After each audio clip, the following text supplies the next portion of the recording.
तो भारत में ना एक बहुत ही बड़ी और खामोश डिजिटल क्रांति हो रही है। एक ऐसी कहानी जो हमारे आने वाले कल की नींव रख रही है। चलिए समझते हैं कि ये ग्रेट डिजिटल बिल्ड आउट आखिर है क्या। अच्छा, स्क्रीन पर ये जो नंबर दिख रहा है 27.5 जीबी, अब ये सिर्फ एक नंबर नहीं है। समझ लीजिए ये एक बहुत बड़ी कहानी का बस पहला पन्ना है। तो ये है क्या? ये वो औसत डेटा है जो इंडिया में हर एक मोबाइल यूजर हर महीने इस्तेमाल कर डालता है। और पता है, ये दुनिया में सबसे ज्यादा खपत में से एक है। मतलब सचमुच एक डिजिटल सुनामी आ रही है डेटा की। तो अब सवाल ये उठता है कि जब देश में करीब करीब 90 करोड़ लोग मोबाइल पर इतना डेटा बना रहे हैं, तो आखिर ये सारा डेटा जाता कहाँ है? मतलब इसका घर कहाँ है?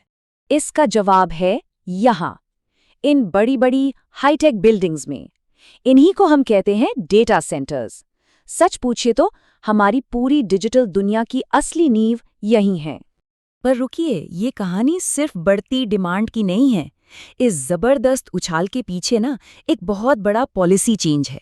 एक ऐसा कानून जिसने आकर पूरा गेम ही बदल दिया। और वो पॉलिसी है डेटा लोकलाइजेशन। अब इसका मतलब क्या है? बिल्कुल सीधा सा कि इंडिया के लोगों का डेटा इंडिया की ही जमीन पर स्टोर करना होगा। Full stop. इस पूरी पॉलिसी का जो आधार है वो है इंडिया का digital personal data protection act, short में कहें तो डीपीडीपी एक्ट। और सच मानिए, यही वो कानून है जो इस पूरे डेटा सेंटर बूम के पीछे का सबसे बड़ा कारण है, एक कैटलिस्ट की तरह।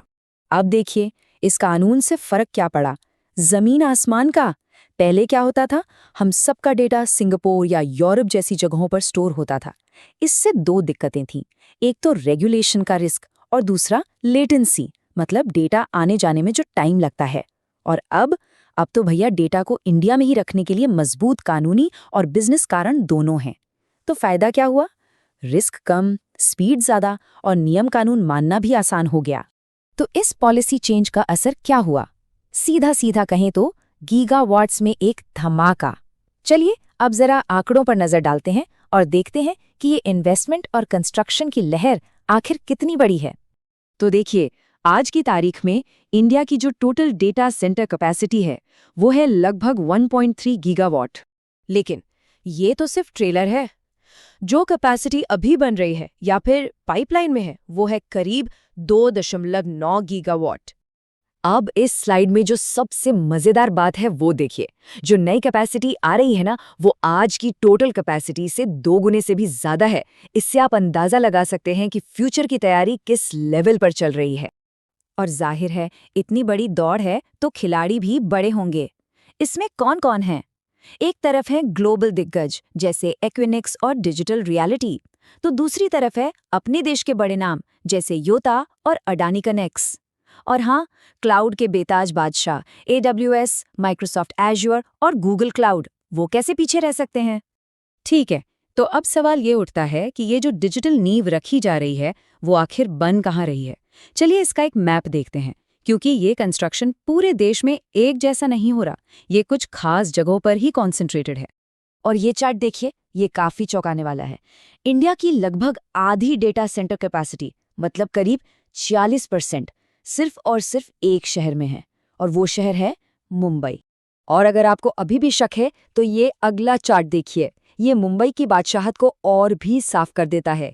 यहाँ 49 ऑपरेशनल डेटा सेंटर्स हैं।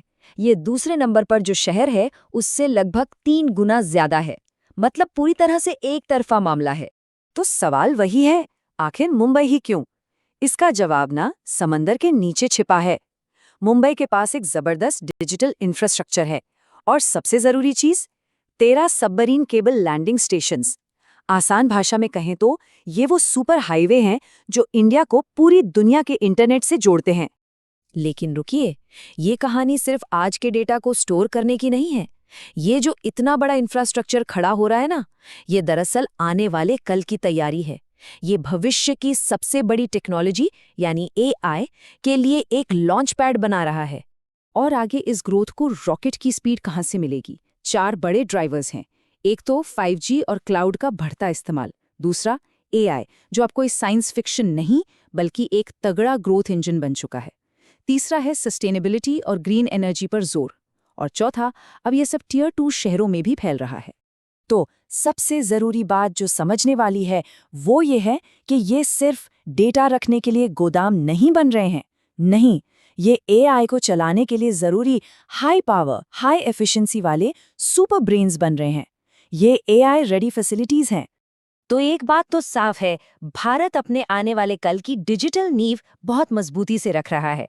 पर असली और सबसे बड़ा सवाल तो अब ये है कि इस मजबूत नींव के ऊपर इमारत क्या बनेगी।